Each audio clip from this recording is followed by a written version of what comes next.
দেখো বন্ধুরা, সকাল সকাল কোনো কাজ খুঁজে পাইনি, তার জন্য পাখির পিছনে ছুটে যাচ্ছি। দেখো পাখি বসে আছে আর আমি তাকে এখানে বিরক্ত করার জন্য চলে এলাম। দেখেছ কি সুন্দরভাবে বসে আছে, কোনো দিকে তার নজর নেই, চুপচাপ বসে আছে। আমাকে দেখেই কি জানি বসে আছে, তাই না? দেখো একদম লড়ছে না, জায়গাতেই বসে আছে।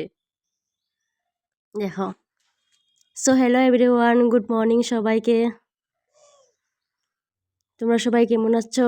আমি খুব ভালো আছি। আর দেখো পাখির পিছনে ছুটে ছুটে বেড়াচ্ছি। দেখো আমি বিরক্ত হচ্ছি না, কিন্তু পাখি বিরক্ত হচ্ছে আমাকে দেখে। দেখো কি বিরক্তই না করছি তাকে। আমার জ্বালায় আমার জ্বালায় ও বসেও থেকে শান্তি পেল না, বসেও থেকে শান্তি পেল না। দেখো দিলাম তো পাখিটাকে খেয়ে। দেখো এখন কোথায় চলে গেল, আর কি খুঁজে পাবো? আর ওইখানে দেখো আরেকটা বসে আছে, আর এটা হলো শিব মন্দির। দেখো কত সুন্দর, তাই না? তো আজকের জন্য এটা কি টাটা।